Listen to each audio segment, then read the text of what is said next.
Olá, meu nome é Wendel, sou estudante de mestrado em música na Unicamp e neste vídeo irei apresentar a minha comunicação de trabalho intitulada O Jazz como Via Principal no Ensino de Piano Popular, Desdobramentos e Implicações.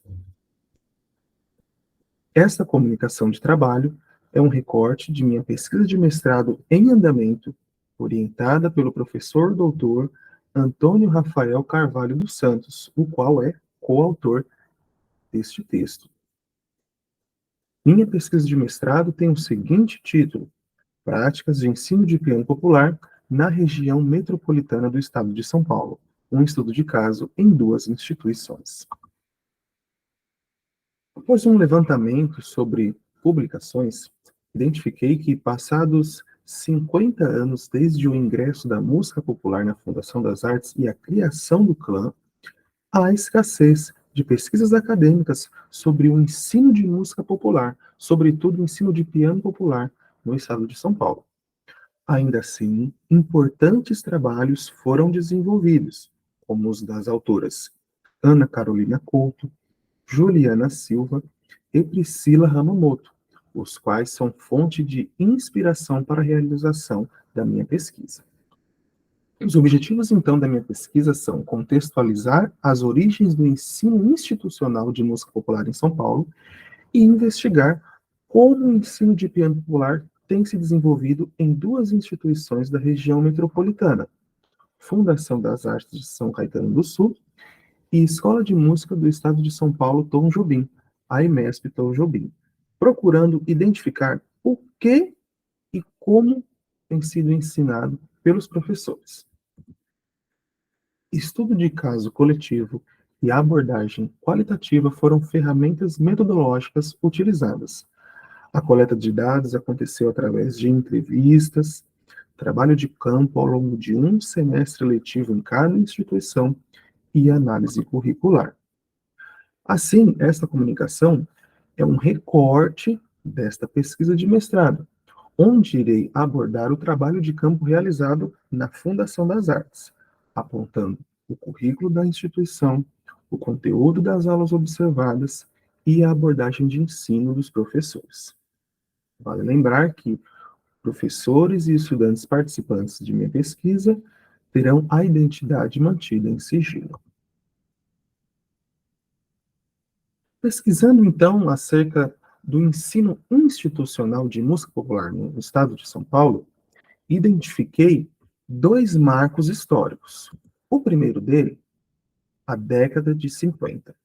Em 1952, é criada a Escola Livre de Música ProArte, a qual foi dirigida por Kohreuter, e nessa escola havia um departamento chamado Área de Jazz e Música Popular, que era dirigido por Paul Urbach. Paul Urbach foi um pianista de jazz húngaro e é apontado como o primeiro professor de jazz e música popular em São Paulo. O segundo marco histórico foi a transição dos anos 60 para os anos 70. Em 1969, a Fundação das Artes, criada no ano anterior, passa a funcionar como escola. No ano seguinte, 1970, Hamilton Godoy, pianista do grupo Bossa Jazz Trio, é contratado como professor e passa a dar aulas de piano erudito. Hamilton, naquele período, refletindo sobre o mercado de trabalho para a atuação do músico daquela época, percebeu que seria importante trabalhar também com seus alunos o ensino de música popular. O ponto-chave aqui é que em 1973, Hamilton Godoy assume a coordenação da Escola de Música e o que antes era uma ação individualizada na sua aula de piano popular passa a ser uma ação mais abrangente da Escola de Música da Fundação das Artes.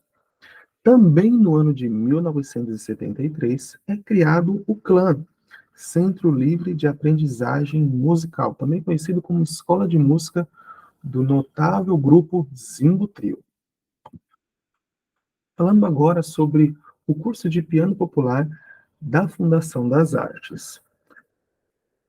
Só uma nota: durante o ano de 2023, o curso de música passou por uma reformulação, porém os dados que estarei apresentando aqui se referem ao período em que realizei o trabalho de canto na instituição, ou seja, ao longo do ano de 2022. Então, o curso de música tem duas modalidades: curso livre e curso profissionalizante, de nível técnico. O curso livre com duração de 6 semestres e o profissionalizante, 4 semestres. Totalizando, então, 5 anos, média, do curso de música. Ambas as modalidades, tanto o curso livre quanto o curso profissionalizante de piano popular, possuem um currículo que eu investiguei a fim de analisar o conteúdo programático e a bibliografia sugerida deste currículo. Segundo Silva, currículo é o resultado de uma seleção, onde a partir de um acervo mais amplo de conhecimentos e saberes, escolhe-se aquilo que irá constituir este documento. Então, a fim de identificar o que este documento da Fundação das Artes me apontava, utilizei a técnica de análise de conteúdo para investigar. O conteúdo programático do curso livre, então, foi possível identificar que o principal assunto tratado ali eram tópicos harmônicos, seguidos aí de mais outros itens, sendo improvisação, leitura e técnica, repertório, linguagem de gênero da música popular e condução. Já a bibliografia do curso livre, foi possível perceber que metade dos livros indicados se referiam à teoria do jazz, com materiais de ensino de jazz ao piano, seguidos aí de outros assuntos, como teoria tradicional, repertório e linguagem de gênero de música popular. O conteúdo programático do curso profissionalizante, foi possível identificar que o maior assunto abordado ali eram tópicos harmônicos, seguidos de improvisação, leitura e técnica e repertório.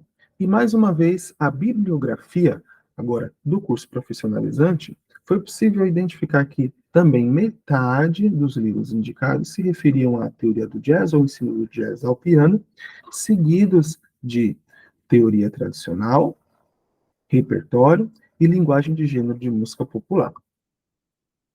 Foi possível identificar, então, que a bibliografia curricular se fundamenta majoritariamente na pedagogia do jazz, em livros publicados na década de 70 e 80.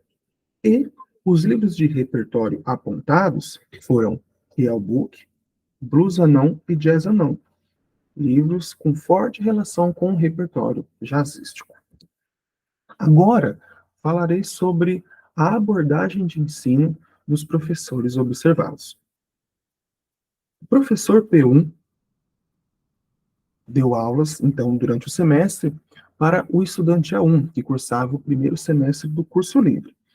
Pude perceber nessas aulas um trabalho intenso em realização de cifra em standards. O professor P1 comentou que essa atividade é uma prática recorrente no seu dia a dia e que ele costuma trabalhar isso com os alunos que estão iniciando no curso de piano popular. Então, a partir de uma partitura lead sheet, ou seja, com a linha melódica e a cifra indicada, o aluno escolhia o voicing, ou seja, de que maneira ele ia distribuir as vozes desses acordes, levando em consideração a melodia e a nota mais grave do acorde indicada pela cifra. Pude identificar nas aulas do professor P1 com o estudante A1 que o repertório utilizado ao longo do semestre eram de músicas exclusivamente do Real Book, que, segundo o professor P1, é a sua principal referência na escolha do repertório. Falarei agora sobre as aulas do professor P2. Durante o semestre em questão, o professor P2 deu aula ao estudante A3, que cursava o terceiro semestre do curso livre. Pude identificar um trabalho intencional na realização de harmonia a três vozes, fundamental, terça e sétima, em standards, porém não restringindo-se ao Real Book. O professor P2 comentou que, com essa atividade, uma das coisas que ele procura trabalhar no aluno é a compreensão das estruturas dos standards. Então, estruturas relacionadas à forma, relacionadas a caminhos harmônicos, entre outros. Aqui um exemplo de uma partitura utilizada em aula, onde o aluno, a partir da cifra indicada, realizava os encadeamentos harmônicos, utilizando o fundamental, terça e sétima de cada acorde. Pude identificar, então, nas aulas do professor P2 com o aluno A3, que o repertório utilizado foi um repertório jazzístico. Segundo o professor, os gêneros que ele costuma trabalhar com os alunos são jazz e bossa nova. Isso porque ele é o repertório a qual o professor tem mais contato. Um outro ponto é que, ainda assim, o professor comentou que, em sua visão, existem outros repertórios também interessantes de serem ensinados. Partindo agora para análise e considerações finais, pude identificar na abordagem de ensino do professor P1 e do professor P2 um trabalho em comum, tópicos harmônicos em repertório de standards jazzísticos. As atividades propostas por ambos os professores possuem ligação com a pedagogia do jazz. O encadeamento com três vozes, por exemplo, muito conhecido como show voice, é abordado em diversos livros de jazz piano da pedagogia do jazz. Minha hipótese é que o panorama da Fundação das Artes, ou o panorama das aulas que eu observei do curso de piano popular, não é um panorama exclusivo da Fundação das Artes. Pelo contrário, é um panorama de parte considerável das escolas de música popular do estado de São Paulo, onde o jazz é parte central na base pedagógica do ensino de música popular. Isto é um problema? Não. A vasta bibliografia da pedagogia do jazz é um material rico e possível de ser acessado por nós, professores. O que pode ser perigoso, pode ser problemático, é o jazz ser a nossa única via no processo de ensino. Sendo assim, quais outras vias também possíveis de se transitar no campo do ensino de piano popular? Alguns dos tantos gêneros da música popular brasileira? Um possível diálogo com o repertório erudito? Questões instigantes e desafiadoras para o professor de piano popular dos dias atuais. Aqui estão as referências bibliográficas desta comunicação de trabalho. Agradeço a sua escuta. Se você tiver algum comentário, alguma reflexão que deseja compartilhar ou até mesmo alguma dúvida, faça seu comentário aqui nesse vídeo, ou se preferir, nos envie um e-mail para mim ou para o meu orientador, professor Dr. Antônio Rafael Carvalho dos Santos. Muito obrigado.